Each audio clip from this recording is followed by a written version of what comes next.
Joining me in studio on FYI, we're going to be talking with him the fourth Thursday of every month. Josh Agers, of course, talking about Tailgate and Tallboys. First of all, ticket sales, how are things going?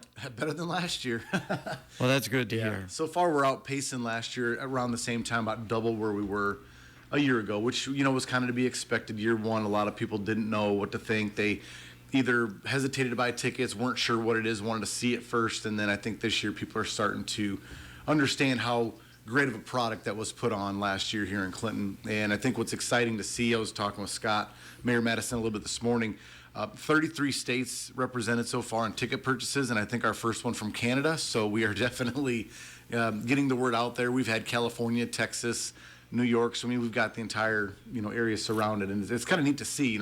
You look at the blob map of like Iowa, like where the bulk of the ticket sales are coming from. But when you start getting out and around those surrounding states, it's exciting to see that people are coming to Clinton from out of town. That is interesting because you would hope to do well locally, but you do need that from outside the area. Yeah, I think we said about 14% of sales so far are from Clinton. I think that bumps up to 18% of total sales sold so far if you add Fulton and Comanche. So if you're talking in the grand scheme of things, 18% local, everything else is coming from out of the area, which is incredible. Yeah. Which is great for tourism. There's no doubt about 100%, that. 100%. We want to talk a little bit about the 6th Avenue North entrance parking because things are a little different from last year. It is, and we've tried to talk to some of those groups to let them know, why the change. So we had a lot of street closures last year. I think we closed, near Happy Joe's. We closed near the post office, and this year 6th Avenue North is it puts you right in front of the main entrance where box office will be. So basically that road that goes right by the Lumber King Stadium, you'll go through that long length of parking lot, and then now you're right on the grounds. So when you're talking about parking, which I think we'll get to, your prepaid and your VIP parking, last year they had to walk up to the riverfront, walk down by the pool, into the pool parking lot, into the entrance, and then up all the way to the front of the stage. So this year it's just more streamlined in doing so. So less street closures. It streamlines the access to get into the festival, to the box office, and it's just a better experience for the concert goer, and the VIP parking, the prepaid parking, just a better experience overall. How was parking last year? Were there many issues around the area? It is so surprising that parking was not an issue. Now, granted, that doesn't mean that there wasn't certain scenarios, but we haven't been privy to those. But when you looked at aerial maps during the festival, some of the street side parking, you'd be surprised at how many spaces were still available. It's like, well, where did everybody park? Like, did everybody just shuttle together and carpool or what? But prepaid parking should be going on sale soon. Hopefully next week we're getting some pre-sale parking out there, and that'll be in that Ponyfield lot again like we did last year. That's the primary pre-sale. But one thing I would recommend, even if you lived in Clinton, there'll be the shuttle service still on Lincoln Way where you go there. It's very cheap parking, and the actual bus ride by the MTA is free. So you're just paying for the parking. It's very minimal fee. You get dropped off right at the front gate. So basically they'll loop into 9th Avenue North by Wendy's, circle down by the Ponyfield, drop off right at the front gate. It is the closest you can possibly get as far as transportation goes. And you're parking off-site, which is great. You're not competing after the show is over. So when that parking does go on sale, if you do not take advantage of the pre-sale parking on the Ponyfield lot, I would look at the Lincoln Way shuttle lot as an option. It's the most affordable, and you're getting dropped off right at the front door. And visiting with Josh Agers. Now, camping, how's that looking? Camping is sold out, and that thing sold out probably 2 months ago.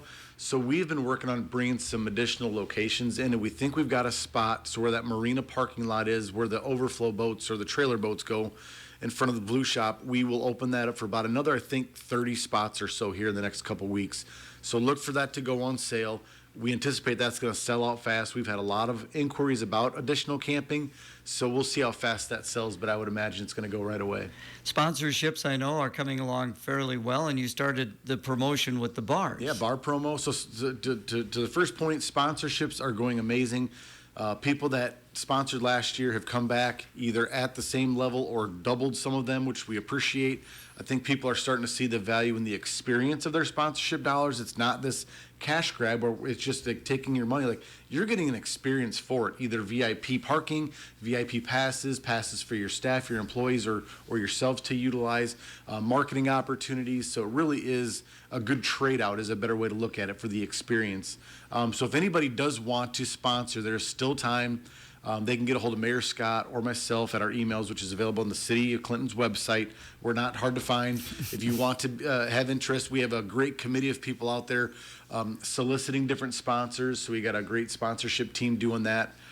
We meet monthly, and they're bringing back new people all the time. I think Deanna just brought a brand new sponsor on like a week ago that she's helping solicit. So we're glad to have that team out there doing that.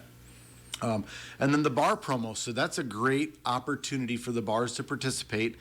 Every bar gets their own QR code, and they've got the rock bottom prices available right now. So if you wanted to go to one of the participating bars, you take your phone and scan their barcode, takes you right to the link to buy tickets. And then the bar that has the most ticket sales tied to that link gets to name the general admission bar area. So the GA bar last year was brought to you by Manning's Whistle Stop. So whoever sells the most tickets from their QR code this year will get the same ability to do so. And I think we have 20 participating bars this year, which is up from 12 last year. So are they all in Clinton or like Comanche and no, Fulton? not all of them are in Clinton. No, I think we had a couple in the Quad Cities. Oh. I think we had Stouts, Bettendorf, I think Purgatories, and then we added Preston. I think Downtown Pub is in this year, Tilted Silo and Goose Lake. So no, it's not all in Goose Lake. I'm not all in Clinton. Poorhouse Tap and Comanche, Clyde's and Comanche. So definitely hit Clinton is the most participating region, but we do have some out-of-towners as well, which is great. That is interesting. And the stage is going to be pointed a different way this year. Yeah, basically flip-flop. So logistically, once you started looking at how things flowed, we also realized that getting people in on 6th Avenue North for pedestrian entrance was the best way, but also we utilized the wider space on the pool side of things where it's just a little bit wider. You can spread things out more. You can control backstage a little bit better because actually backstage last year was opposite end of where the assets were. You know, the water tanks, the support vehicles, and everything else is on the other end. So now everything's right next to each other. So just like everything we do, we adapt and we try to get better from year one to year two and make those changes. And this, I think, will flow a lot better for not only the festival production, but also for the concert goer as well. June 6th, 7th, and 8th. So when things begin on the 6th, what time do the grounds actually open? I believe the grounds actually open at 2 with the first artist going on at 4. Okay. Yep. So that's the big one there. So then 4 o'clock, the first national act takes stage, and then you got your DJ in between.